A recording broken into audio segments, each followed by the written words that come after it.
நீங்களும் brownie business start பண்ண போகிறீங்களா? அப்போ கண்டிப்பாக நான் பண்ண இந்த மிஸ்டேக்ஸ் எல்லாமே நீங்களும் பண்ணாதீங்க. இந்த வீடியோவில் நீங்கள் ப்ரௌனி பிஸ்னஸ் ஸ்டார்ட் பண்ணதுக்கு முன்னாடி தெரிஞ்சுக்க வேண்டிய சில முக்கியமான டிப்ஸ் அண்ட் ட்ரிக்ஸ் எல்லாமே இந்த வீடியோவில் நான் ஷேர் பண்ணியிருக்கேன். இந்த வீடியோட எண்டில் நான் முக்கியமான ஒரு பாயிண்ட்மே ஷேர் பண்ணியிருக்கேன். ஸோ கண்டிப்பாக வீடியோ ஸ்கிப் பண்ணாமல் ஃபுல்லாக பாருங்கள். இந்த வீடியோக்கு ஒரு லைக் பண்ணிவிட்டு இன்னும் என் இன்ஸ்டாகிராமில் ஃபாலோ பண்ணாமல் இருக்கீங்கன்னா கண்டிப்பாக ஃபாலோ பண்ணிக்கோங்க. இப்போ வாங்க வீடியோக்குள்ளே போகலாம். Legal and basic setup. நான் இப்போ சொல்ல போகிறதுல எது நீங்கள் தெரிஞ்சுக்கலனாலும் பரவாயில்ல, பட் இந்த ஸ்டெப் ரொம்பவே முக்கியம். நீங்கள் ப்ரௌனிஸாக பிஸ்னஸாக கொண்டு போகணும்னு நினைக்கிறீங்க அப்படின்னா கண்டிப்பாக லீகலாக அதில் என்னென்னலாம் பண்ணணும் அப்படின்றதையுமே தெரிஞ்சுக்கணும். நீங்கள் ஹோம் பேக்கிங் பண்ண போகிறீங்க இல்லை ப்ரௌனியை பிஸ்னஸாக கொண்டு போகணும்னு நினைக்கிறீங்க அப்படின்னா கண்டிப்பாக பார்த்தீங்கன்னா உங்கள் லோக்கல் ஏரியாவில் இருக்க லீகல் ரூல்ஸ் எல்லாமே நீங்கள் ஃபாலோ பண்ணணும். எக்ஸாம்பிளுக்கு பார்த்தீங்கன்னா நம்ம இந்தியாவில் FSSAI ரிஜிஸ்ட்ரேஷன் பண்ணியிருக்கணும். நீங்கள் ஹோம் பேக்கிங்காக பண்ணுறதா இருந்தாலும் சரி, இல்லை ப்ரௌனி பிஸ்னஸ் ஸ்டார்ட் பண்ண போகிறீங்க, இல்லை நிறைய பேருக்கு சேல் பண்ண போகிறீங்க, ரெகுலராக ஆர்டர்ஸ் எடுக்க போகிறீங்க அப்படின்னா FSSAI ரிஜிஸ்ட்ரேஷன் பண்ணிக்கிறது ரொம்பவே பார்த்திங்கன்னா இம்பார்ட்டண்ட். எல்லாருமே இந்த மாதிரி தான் ரிஜிஸ்ட்ரேஷன் பண்ணி ஸ்டார்ட் பண்ணுறாங்கன்னு கேட்டிங்கன்னா அப்படி கிடையாது. சில பேர் பார்த்திங்கன்னா ஸ்டார்டிங்கில் தெரியாமல் அப்படியே ஸ்டார்ட் பண்ணிவிடுவாங்க. அதுக்கப்புறம் பார்த்திங்கன்னா ரிஜிஸ்ட்ரேஷன் பண்ணி அதுக்கப்புறம் பார்த்திங்கன்னா லைசன்ஸ் எல்லாமே எடுத்து வச்சுப்பாங்க. பட் நம்ம முன்னாடியே இந்த மாதிரி ரிஜிஸ்ட்ரேஷன்லாம் பண்ணிவிட்டு அதுக்கப்புறம் பிஸ்னஸ் ஸ்டார்ட் பண்ணுறது தான் பார்த்திங்கன்னா கரெக்டாக இருக்கும். ஸோ நீங்களுமே பிஸ்னஸாக ஸ்டார்ட் பண்ண போகிறீங்க அப்படின்னா FSSAI ரிஜிஸ்ட்ரேஷன் கண்டிப்பாக பண்ணிக்கோங்க. இது ரிஜிஸ்ட்ரேஷன் பண்ணுறதுக்குமே பார்த்தீங்கன்னா ரொம்ப ஈஸி. அது மட்டும் இல்லாமல் காசுமே பார்த்தீங்கன்னா கம்மியாக தான் செலவாகும். இந்த மாதிரி ரிஜிஸ்ட்ரேஷன்லாம் பண்ண தெரியாதுன்னு நினச்சிங்கன்னா கண்டிப்பாக பார்த்தீங்கன்னா யூடியூப்லேயே சர்ச் பண்ணி டுட்டோரியல்ஸ் எல்லாமே நிறைய இருக்கும். அதுக்கேற்ற மாதிரி அவங்க சொல்கிற ஸ்டெப்ஸ் எல்லாமே ஃபாலோ பண்ணி நீங்கள் பண்ணிக்கலாம். இல்லை அப்படின்னா ப்ரௌசிங் சென்டர்ஸ்லையுமே பார்த்தீங்கன்னா இந்த மாதிரி ரிஜிஸ்ட்ரேஷன் எல்லாமே பண்ணி கொடுப்பாங்க. ஸோ அந்த மாதிரி பார்த்தீங்கன்னா நம்ம ரிஜிஸ்டர் பண்ணிக்கலாம். ஸோ நீங்கள் ப்ரௌனியை பிஸ்னஸ் ஸ்டார்ட் பண்ணணும்னு நினைக்கிறீங்க அப்படின்னா கண்டிப்பாக இந்த ஸ்டெப்பை ஃபாலோ பண்ணுங்கள். Next, know your cost. உங்களோட packaging cost, ingredient cost, time இதெல்லாமே நீங்கள் அண்டர்ஸ்டாண்ட் பண்ணாமல் ப்ரௌனிஸை சேல் பண்ண ஸ்டார்ட் பண்ணாதீங்க. நான் ஏன் இப்படி சொல்கிறேன்னு பார்த்தீங்கன்னா நானுமே ஸ்டார்டிங்கில் ப்ரௌனிஸை சேல் பண்ணும்போது ரொம்ப கம்மியான ப்ரைஸ்க்கு தான் சேல் பண்ணிட்டு இருந்தேன். ப்ரைஸ் எப்படி கேல்குலேட் பண்ணுறதுன்னு தெரியாமல் நம்ம அந்த மாதிரி பார்த்தீங்கன்னா அண்டர் ப்ரைஸ் பண்ணும்போது கண்டிப்பாக பார்த்தீங்கன்னா நமக்கு ப்ராஃபிட் எதுவுமே வராது.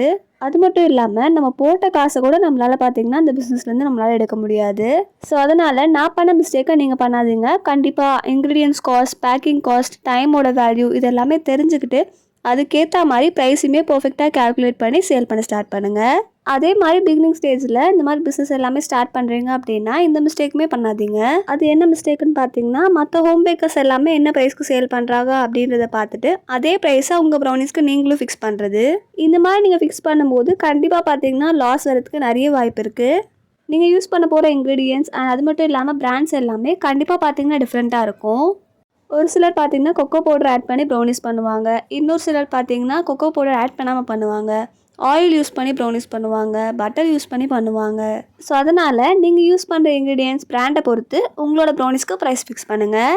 அதுக்காக ஸ்டார்டிங்லேயே அதிகமாக ப்ரைஸ் பண்ணிங்க அப்படின்னாலுமே கண்டிப்பாக பார்த்தீங்கன்னா கஸ்டமர் வந்து வாங்கி சாப்பிட மாட்டாங்க. ஸ்டார்டிங் ஸ்டேஜில் அதிக ப்ராஃபிட்க்கு ஏம் பண்ணாமல் நீங்கள் போட்ட காசு ப்ளஸ் கொஞ்சம் ப்ராஃபிட் வரா மாதிரி பார்த்துக்கோங்க. Next, perfect one recipe. Start பண்ண ஃபர்ஸ்ட் நாளே 10 டைப்ஸ் ஆஃப் ப்ரௌனி சேல் பண்ணணும்னு நினச்சிங்கன்னா கண்டிப்பாக பார்த்தீங்கன்னா முடியாது. நான் உங்களை டிமோட்டிவேட் பண்ணுறேன்னு நினைக்காதீங்க. ஃபர்ஸ்ட் நீங்கள் ஒரு ரெசிபி எடுத்து அதை பார்த்தீங்கன்னா ஃபுல்லாக மாஸ்டர் பண்ணுங்கள். ஃபார் எக்ஸாம்பிளுக்கு ப்ரௌனிஸ்லேயே நிறைய டைப்ஸ் இருக்குது. ஃபஜ்ஜி, சூவி, கேக்கி, எக்லெஸ் ப்ரௌனிஸ் இந்த மாதிரி நிறைய வெரைட்டிஸ் இருக்குது.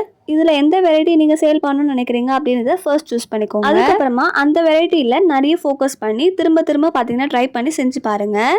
செஞ்சு பார்த்தா மட்டும் பத்தாது, மற்றவங்களுக்குமே கொடுத்து அவங்க ஃபீட்பேக்ஸுமே கேளுங்க. சில பேர் டேஸ்ட் பண்ணிட்டு நல்லா இருக்குன்னு சொல்லுவாங்க. சில பேர் பார்த்தீங்கன்னா இது சேஞ்ச் பண்ணால் நல்லா இருக்குன்னு சொல்லுவாங்க. அந்த மாதிரி அவங்க கிட்ட வர ஃபீட்பேக்ஸை எல்லாத்தையுமே கரெக்ட் பண்ணி பர்ஃபெக்டான ரெசிபியை ஃபார்ம் பண்ணுங்கள். ஒன்ஸ் நீங்கள் அந்த ரெசிபியில் நல்லா கற்றுக்கிட்டீங்க அப்படின்னா அதுக்கப்புறமா நெக்ஸ்ட் வெரைட்டிக்கு மூவ் ஆன் பண்ணுங்கள். இந்த மாதிரி நீங்கள் பண்ணும்போது உங்களுக்குமே பார்த்தீங்கன்னா ஒரு கிளியர் ஐடியாவும் கிடைக்கும்.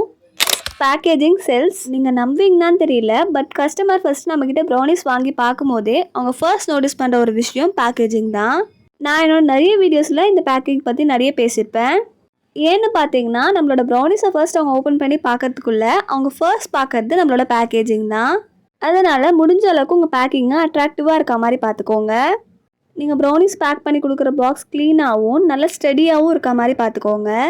ஒருவேளை உங்களோட பட்ஜெட் கம்மியாக தான் இருக்குது, அதே மாதிரி அஃபோர்டபுளாகவும் பார்த்துட்ருக்கீங்க அப்படின்னா ஜஸ்ட் கிளிங் ஆஃப் பண்ணி மேலே பார்த்தீங்கன்னா தேங்க்யூ ஸ்டிக்கர் ஸ்டிக் பண்ணிங்கனாலே அதுவே பார்க்கறதுக்கு க்யூட்டாக. எல்லா வீடியோஸும் சொல்கிற மாதிரி ஃபர்ஸ்ட் எடுத்த உடனே எல்லாத்துலேயுமே அதிகமாக இன்வெஸ்ட் பண்ணாமல் முடிஞ்ச அளவுக்கு அஃபோர்டபுளாகவும் கம்மியாகவும் இன்வெஸ்ட் பண்ணுங்கள். Next, storage and shelf life. மோஸ்ட்டாக என்னோட ப்ரௌனிஸ்க்கு எல்லாமே பார்த்தீங்கன்னா 4 to 5 days ஒரு 1 வீக் வரைக்குமே ஷெல்ஃப் லைஃப் பார்த்தீங்கன்னா நல்லாயிருக்கும். ஜஸ்ட் அதை நல்லா ஹேர் டைட் பாக்ஸில் க்ளோஸ் பண்ணி ரூம் டெம்பரேச்சரில் வச்சாலே போதும், 1 வீக் கிட்ட கெட்டு போகாமல் நல்லாவே இருக்கும். நீங்களுமே பார்த்தீங்கன்னா இதே மாதிரி நிறைய ஷெல்ஃப் லைஃபோடு இருக்க ரெசிபியாக பார்த்து ஃபாலோ பண்ணுங்கள். ஒருவேளை உங்களுக்கு என்னோட ப்ரௌனி ரெசிபி தெரியணும்னு நினச்சிங்கன்னா என்னோட ப்ரௌனி மாஸ்டர் கிளாஸ்லையுமே நீங்கள் ஜாயின் பண்ணிக்கலாம்.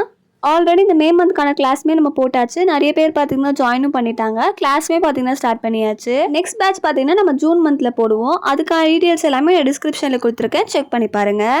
இன்னும் ஒரு கிளாஸ் பற்றி வேறு ஏதாச்சும் டீட்டெயில்ஸ் வேணும்னு நினச்சிங்கன்னா கமெண்ட் செக்ஷனில் என்னோட வாட்ஸ்அப் நம்பர் கொடுத்துருக்கேன், அந்த நம்பர் காண்டாக்ட் பண்ணி டீட்டெயில்ஸ் கேட்டுக்கோங்க. நான் ஃபஸ்ட்டே சொன்ன மாதிரி உங்கள் ப்ரௌனிஸோட ஷெல்ஃப் லைஃப்மே ரொம்ப முக்கியம்.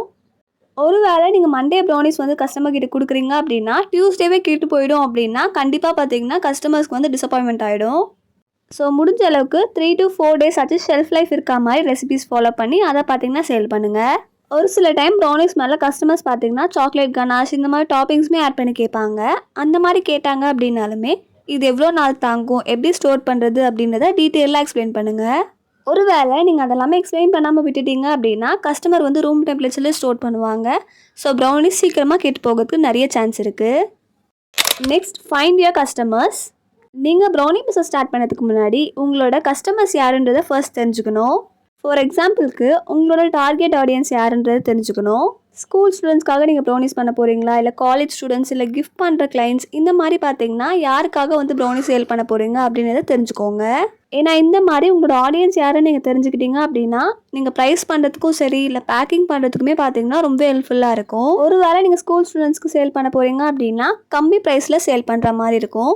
அதே மாதிரி கிஃப்ட் பண்ணுற கிளைண்ட்ஸ்க்காக சேல் பண்ணுறீங்க அப்படின்னா உங்களோட பேக்கேஜிங் பார்த்தீங்கன்னா ப்ரீமியமாக இருக்க மாதிரி அவங்க எக்ஸ்பெக்ட் பண்ணுவாங்க. ஸோ அதுக்கேற்ற மாதிரி நீங்கள் பேக்கிங் பண்ணுற மாதிரி இருக்கும். இவ்வளோ நேரம் நான் சொன்ன கண்டென்ட்ஸ் எல்லாமே உங்களுக்கு யூஸ்ஃபுல்லாக இருந்துச்சு அப்படின்னா கண்டிப்பாக வீடியோக்கு ஒரு லைக் கொடுங்க. Next, phone photography tips. உங்களை நிறைய பேர் நினச்சிட்ருப்பீங்க நம்ம ஷூட் பண்ணுற ப்ரௌனி வீடியோஸ் ஃபோட்டோஸ் எல்லாமே கேமராஸ் இருந்தால் தான் நம்மளால் பண்ண முடியும் அப்படின்னு சொல்லிட்டு. அப்படியெல்லாம் இல்லை, ஜஸ்ட் ஒரு ஃபோன் இருந்தாலே போதும்.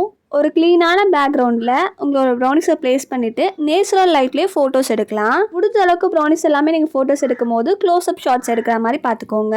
ஏன்னா இந்த மாதிரி க்ளோஸ்அப்பாக நம்ம எடுக்கும் போது அந்த ப்ரௌனிஸ் பார்த்தீங்கன்னா பார்க்கறதுக்கும் சரி அவ்வளோ டெம்ப்டிங்காக இருக்கும். யாருக்கு தெரியும், கண்டிப்பாக நீங்கள் எடுக்க போகிற ஃபோட்டோ வச்சே உங்களோட ஃபர்ஸ்ட் ஆர்டர்மே பார்த்தீங்கன்னா கிடைக்கலாம். ஸோ இந்த மாதிரி குட்டி குட்டி டிப்ஸ் எல்லாமே ஃபாலோ பண்ணி ஃபோட்டோஸ் எடுங்க. Next, safe delivery matters. இப்போ நான் சொன்ன எல்லா பாயிண்ட்டையும் விட இந்த பாயிண்ட் ரொம்பவே முக்கியம். ஏன் இப்படி சொல்கிறேன்னு பார்த்தீங்கன்னா நீங்கள் பர்ஃபெக்டான ஷெல்ஃப் லைஃப் இருக்கிற ப்ரௌனிஸ் ரெசிபியாக சூஸ் பண்ணி அதை பார்த்தீங்கன்னா கஸ்டமருக்கு வந்து சேல் பண்ணதுக்காக செஞ்சு அதுக்கு மேலே டாப்பிங்ஸுமே ஆட் பண்ணி பர்ஃபெக்டாக பேக் பண்ணியாச்சு, அதை கஸ்டமருக்குமே சென்ட் பண்ணியாச்சு. பட் கஸ்டமர் ரிசீவ் ஆகும்போது ஒரு வேளை அவங்க ப்ரௌனி பீசஸ் உடஞ்சோ இல்லை அந்த போட்ட மேலே ஃப்ராஸ்டிங் எல்லாமே பார்த்தீங்கன்னா பாக்ஸ்லேயே ஸ்டிக் ஆகி கிடச்சிது அப்படின்னா கண்டிப்பாக கஸ்டமர் வந்து டிசப்பாயிண்ட் ஆகிடுவாங்க. ஸோ அதனால் முடிஞ்ச அளவுக்கு டெலிவரி பண்ணும்போது உங்களோட பாக்ஸ் அதெல்லாமே பார்த்தீங்கன்னா கரெக்டாக இருக்கா, ஸ்ட்ராங்காக இருக்கா அப்படின்றத பார்த்துட்டு அதுக்கப்புறமா பார்த்தீங்கன்னா நீங்கள் டெலிவரி பண்ணுங்கள். ஸோ அவ்வளோதான், இதெல்லாம் தான் இந்த வீடியோவில் ஷேர் பண்ணணும்னு நினச்சேன். கண்டிப்பாக இந்த வீடியோ உங்களுக்கு யூஸ்ஃபுல்லாக இருக்கும்னு நினைக்கிறேன். நான் ஃபஸ்ட்டே சொன்ன மாதிரி நீங்களுமே என்னோடய ப்ரௌனி மாஸ்டர் கிளாஸ் சேரணும் அப்படின்னு நினச்சிங்கன்னா கண்டிப்பாக டீட்டெயில்ஸ் எல்லாமே டிஸ்கிரிப்ஷனில் கொடுத்துருக்கேன், செக் பண்ணி பாருங்கள். இந்த கிளாஸில் என்னோடய ரெசிபீஸ், என்னோடய பிஸ்னஸ்க்கு யூஸ் பண்ணுற டிப்ஸ் அண்ட் ட்ரிக்ஸ் இது எல்லாமே நான் நிறைய ஷேர் பண்ணுவேன். ஸோ கண்டிப்பாக தேவைப்பட்டவங்க ஜாயின் பண்ணிக்கோங்க. இந்த வீடியோக்கு பார்ட் 2 வீடியோ போடலாமா அப்படிங்கிறதுமே கண்டிப்பாக கமெண்ட்டில் சொல்லுங்கள். நிறைய பேர் கமெண்ட் பண்ணிங்கன்னா கண்டிப்பாக பார்ட் 2 வீடியோவுமே போடுறேன். இந்த வீடியோவை கடைசி வரைக்கும் பார்த்ததுக்கு ரொம்ப தேங்க்ஸ். நெக்ஸ்ட் வீடியோவில் பார்க்கலாம். டாடா, பாய் பாய்.